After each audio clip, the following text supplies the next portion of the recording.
लोकतंत्र का मंदिर, चाहे लोकसभा कहें, चाहे राज्यसभा कहें, चाहे विधानसभा कहें,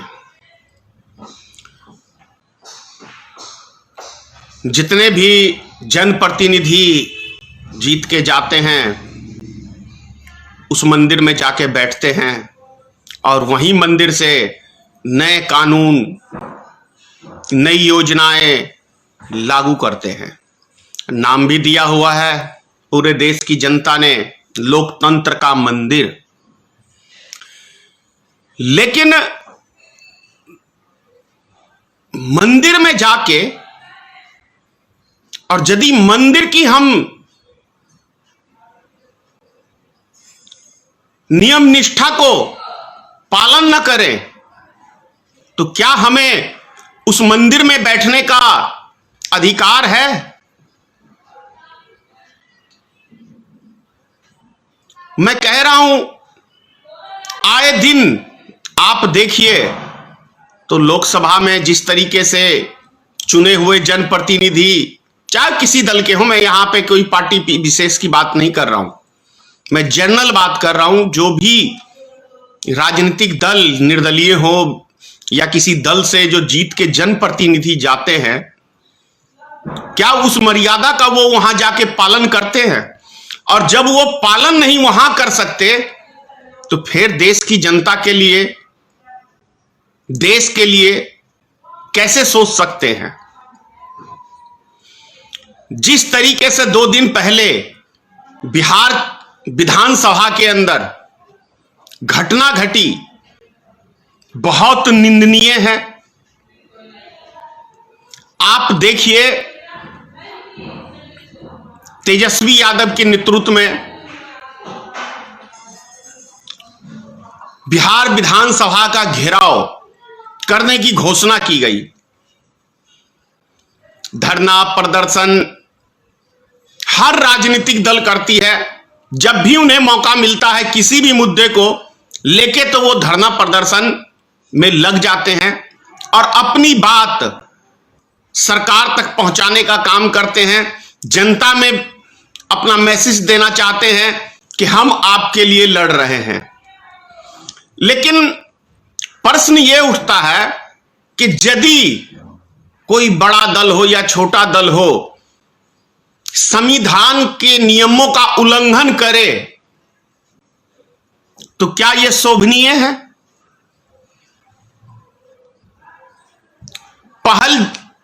पहली गलती जो करता है, मैं समझता हूं वही असली दोषी होता है, और उससे भी वो तो असली दोषी होता ही होता है, लेकिन उसके साथ यदि बढ़ चढ़ के सामने वाला भी वही गलती दोहराए तो मिला जुला के तो दोनों एक जैसे ही हुए।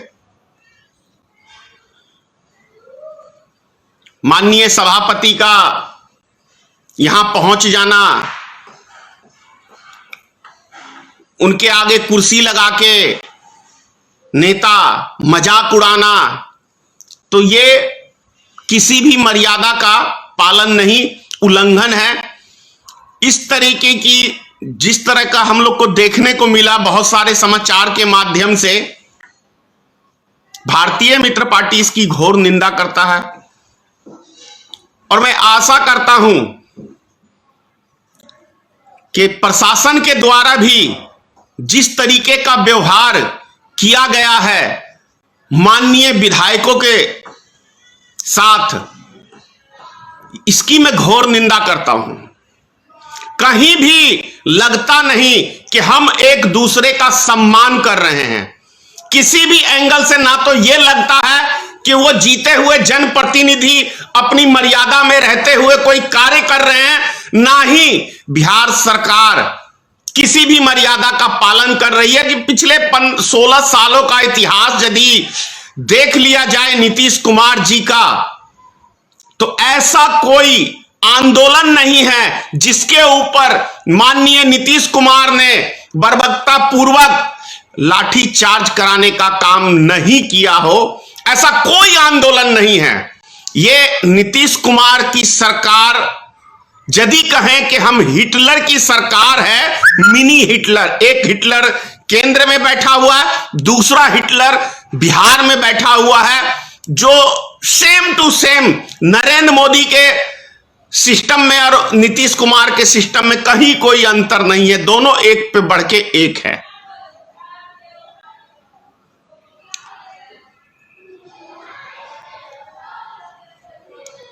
पंद्रह सालों से 16 सालों से मैं यही देखता आया हूं कि हर आंदोलन को कुचलने का काम माननीय नीतीश कुमार की सरकार ने किया है, और आम जनता पे टैक्स असूली का काम वो भी नीतीश कुमार एक दारू बंद करने के बहाने इतना क्या कहते हैं आपको, इतना ज्यादा भ्रष्टाचार बिहार में शायद बिहार के इतिहास में कभी देखने को नहीं मिला।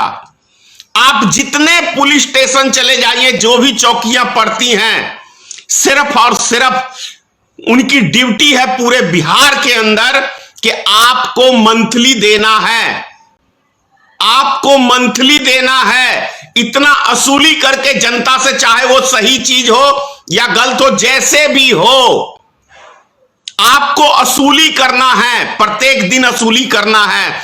नहीं हो तो मास्क के बहाने आप 50 रुपए असूली करिए, हेलमेट के नाम पे।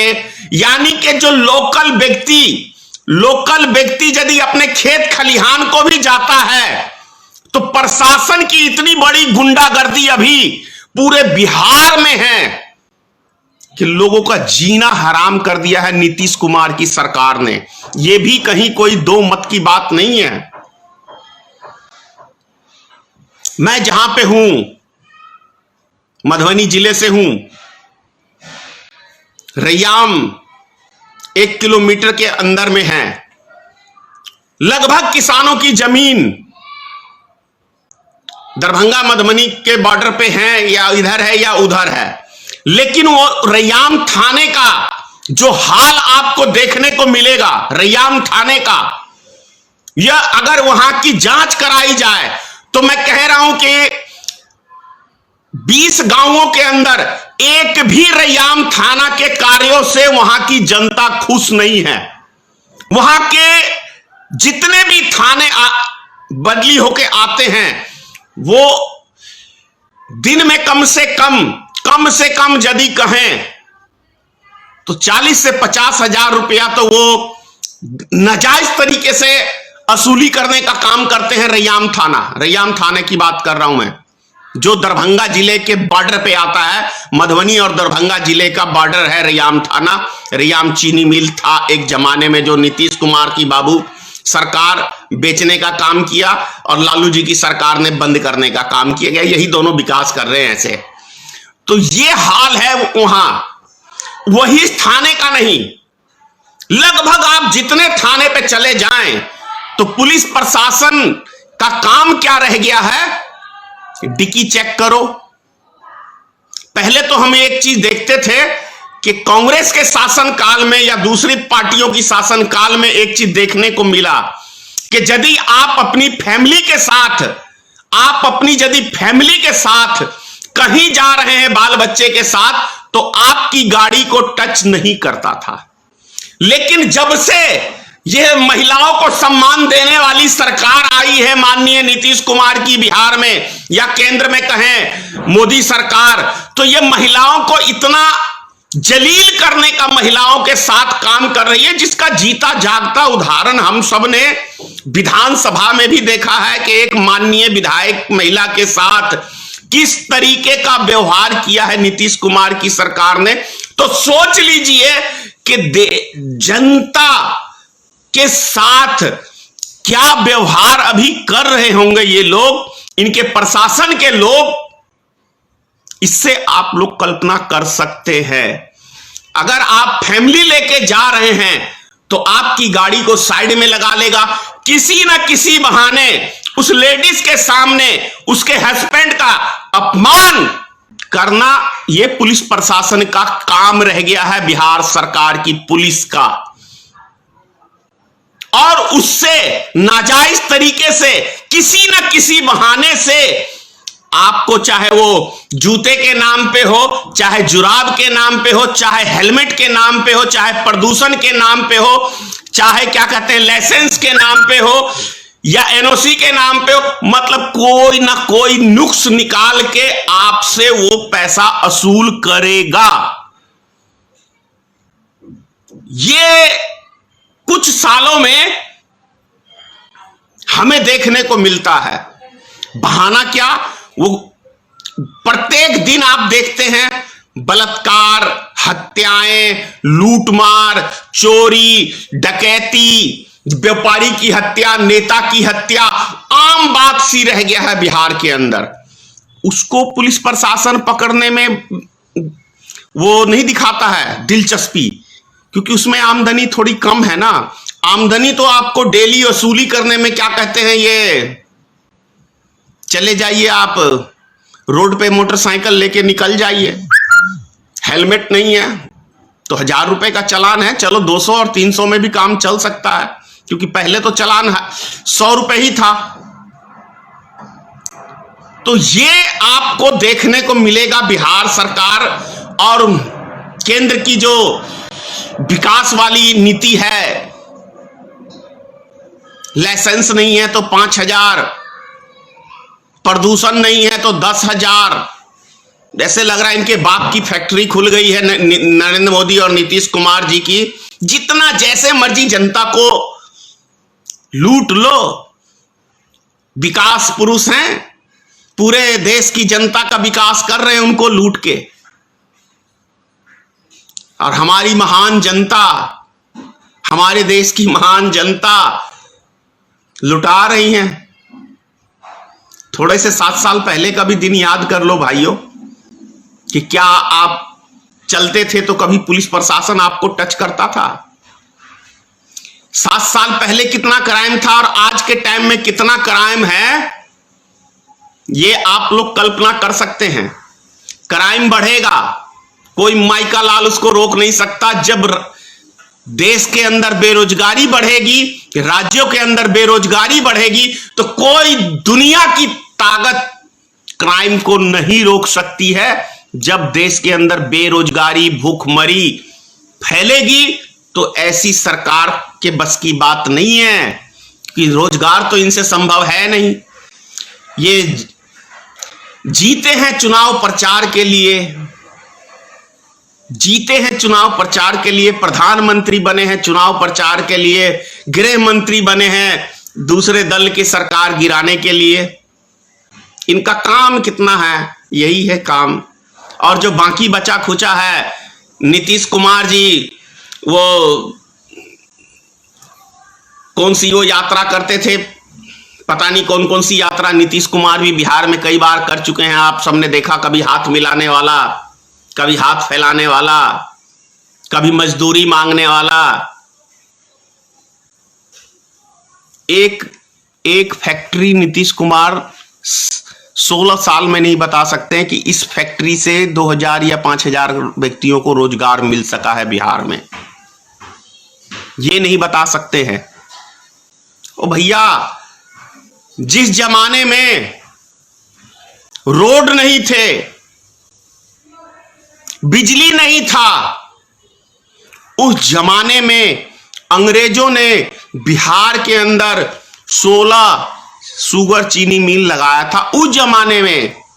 अब अंग्रेज कब थे? 47 से पहले थे, आप समझ सकते हैं। 1947 से पहले 70 साल में बिहार सरकार चाहे किसी की भी बनी हो, एक इंडस्ट्री नहीं बता सकता है कि शुगर चीनी मिल हमने लगाया है, एक भी। हाँ, जितने थे उन सब को बंद करने का काम लालू प्रसाद की सरकार ने किया था, और उसको बेचने का काम नीतीश कुमार की सरकार ने किया है। एक कहावत है, बाप नंबरी तो बेटा 10 नंबरी। लालू जी यदि थोड़े से भ्रष्ट थे तो मानिए नीतीश कुमार जी 10 गुना भ्रष्ट हैं, 10 गुना भ्रष्ट हैं। ये समझना पड़ेगा। अब देश की जनता को तो रोजगार चाहिए ही नहीं। अब रोजगार की तो कोई हमारे देश में आवश्यकता है ही नहीं। नौजवान अब डिग्री लेके पकौड़े तल रहे हैं। और एक आरएसएस का नेता बोल रहा था कि 20 करोड़ देश की जनता भीख मांगती है, तो अब भीख मांगने का भी काम अब देश की नौजवान जनता को मिलने वाला है, मोदी सरकार देने वाली है, नीतीश कुमार की सरकार देने वाली है। विशेष आपसे क्या कहूं, आप खुद ही समझदार हैं। जय हिंद, जय भारतीय मित्र पार्टी। नेशनल दस्तक की आपसे गुजारिश है कि अगर इसको बचाना चाहते हैं तो नेशनल दस्तक को सब्सक्राइब करने के लिए रेड कलर के सब्सक्राइब बटन को दबाएं, फिर बेल आइकन की घंटी दबाएं। नेशनल दस्तक को बचाने के लिए बहुत जरूरी है कि हर खबर को शेयर करें, लाइक करें, कमेंट जरूर करें।